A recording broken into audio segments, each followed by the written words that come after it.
Here's a interesting pistol I almost forgot I had. It's a Tingle 44 single shot target pistol. And apparently this Bob Tingle, the guy who came up with this, made the originals. This one's made in Italy. It's a reproduction. He made the originals from surplus rifle barrels and scrap metal. This would be back in the late 50s. I think it was 1959 he put the first one of these out. And I think he even tried calling them a Magnum or something, but he ended up running into a little trouble with Smith & Wesson over the name. Anyway, Marstar had this used one, and I was kind of fascinated by it. And I did a little research on it, and I said, you know what? It might be interesting to have one of those. So here it is. Price was right, so I bought it. And it sat in the gun cabinet with the other ones for a couple of years. And today I decided to go to the range, and I actually moved this gun to take another one, because I was to get at another one. I said, you know what? I ain't gonna screw around with that today. So I'm going to take this out the range, and hopefully I can figure out how to load the thing and shoot it. You know, loading it should be interesting. I'll just go at it, I guess, like a ordinary muzzle loader. Of course, it doesn't come with a RAM or anything. I can't find much information on the gun itself. Mostly what I've been finding is just information about the man who came up with this thing, this Bob Tingle. So I guess he's quite the ornery character, World War II vet, and I guess he had a knack for making things out of steel. So he started using surplus barrels and scrap and came up with these. And the story goes, they shoot very well, and they're great for targets. So let's find out if all this is true, and we'll head out to the range and get some smoke and balls flying here. So that 450 ball, the 451 ball went in there real easy, maybe a little too easy. So let's see if I can murder a dead gopher here. And I ain't touching that trigger till I'm on the target, because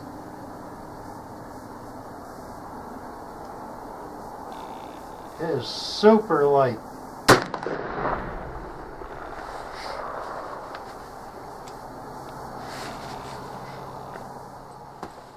So this time I tried a 454 round ball. I'm just loading it, the ramrod, out of my pistol. My Plains pistol, and it went in pretty good. And again, it's 26 grains, so I totally missed the gopher. So I got my stand out for some reason. I got the super flinches today, so let's see what happens here off the rest.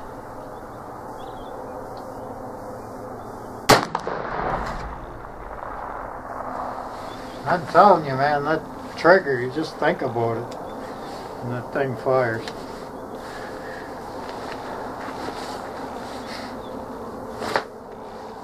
Looks like I missed again. I have no idea where those balls are going. So I tried a bullet at a semi-wad cutter, 452 I think it is. Wow. Oh, that was quite the experience trying to get that down its throat. So I think I'll stick to the round ball.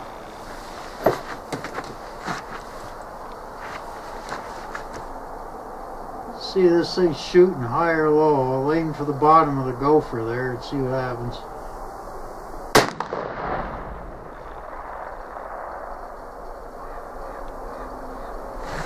Still missed him.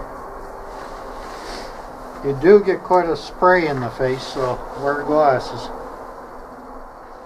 I tried a 454 bullet. That was a mistake. Got it halfway in and I had to get it out.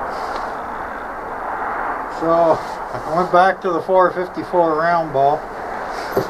And see if I can hit that damn target. So I'll aim high this time. Maybe that's the problem.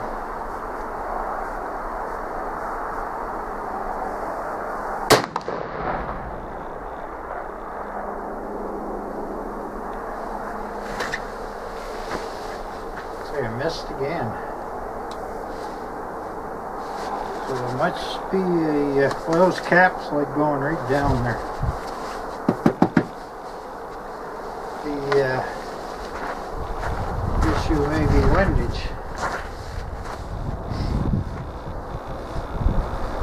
So you want a standard revolver.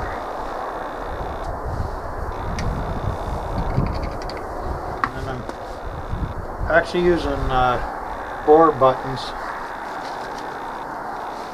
Wonder wads, same thing.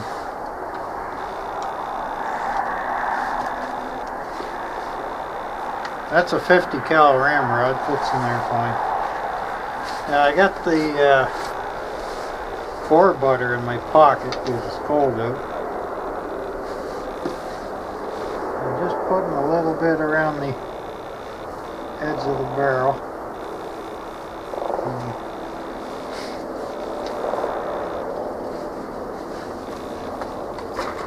Use another 454 ball here. Now, if you're going to use the bore butter, especially that much, you're going to want to make sure you get a wad or something in there, because when you put the ball down, you don't want it mixing up with your powder. So I'm just using a standard 50 caliber starter.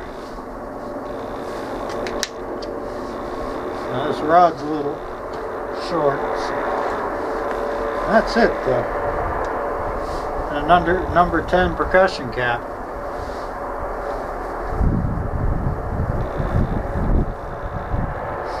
It's on half cock. On fire. Let's see if we can make that trigger a little less sensitive. Let's aim to the right.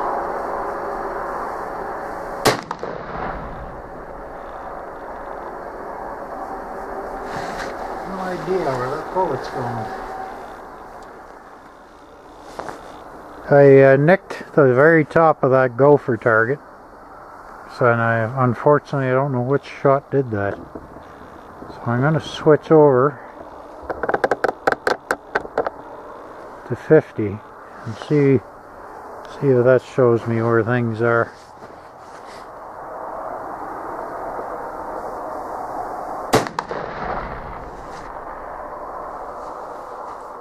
Gotta be careful with the pinch points when you're loading those things. It grabbed my damn hand when I was pushing the ball down there.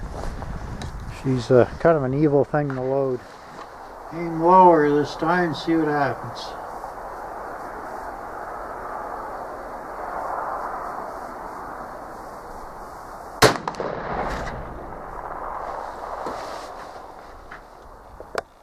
I see nothing.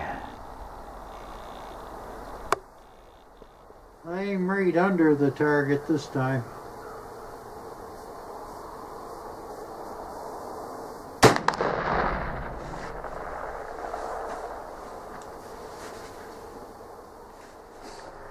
So this thing is shooting like a walker, really, really high.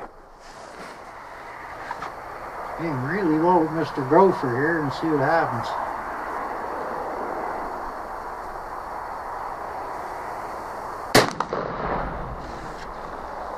Got him. Wow, this thing shoots high, man. So there it is. It's dead center. Like the windage is bang on. But you gotta pretty much aim in the middle below the target. So you don't even have the front sight in the target at all. I decided I'm gonna try a Firedex pellet, which is about 30 grain equivalent. And I'm going to aim at that there 50 meter. An extremely hair trigger.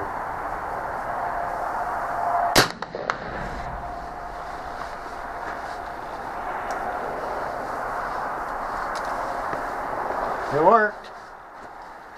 Switched back to the GoX 3F.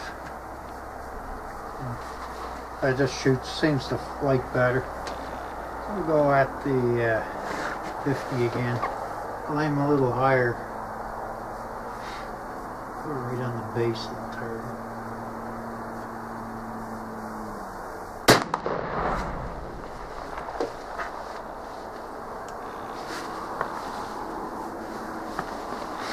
Yeah, I definitely like the GoX better. Looks like it's another miss.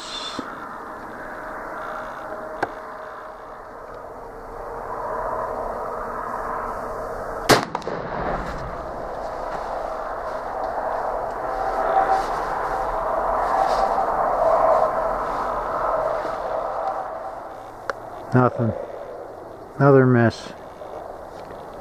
This is getting annoying.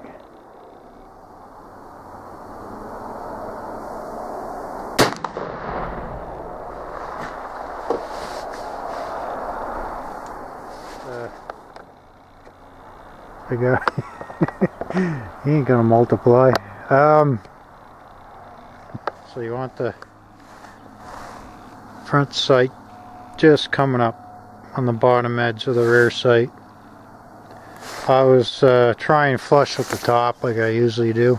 It's not working here.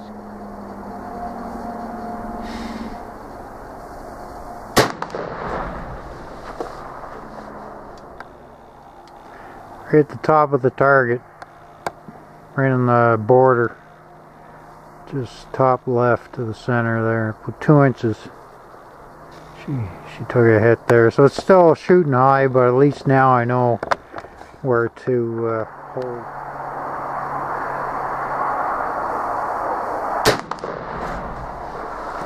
Oh yes. There we go. So I had the sight on the front, or the star there, right at the bottom, and now it looks like I flinched a little to the right.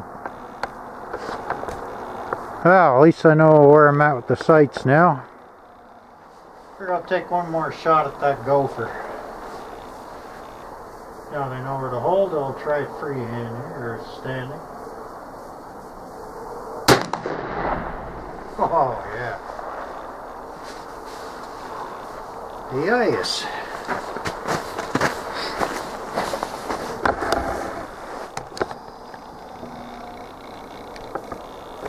Just on the left there in the center. Keep saying one more shot. It's now I know where to hold the thing. It's getting fun.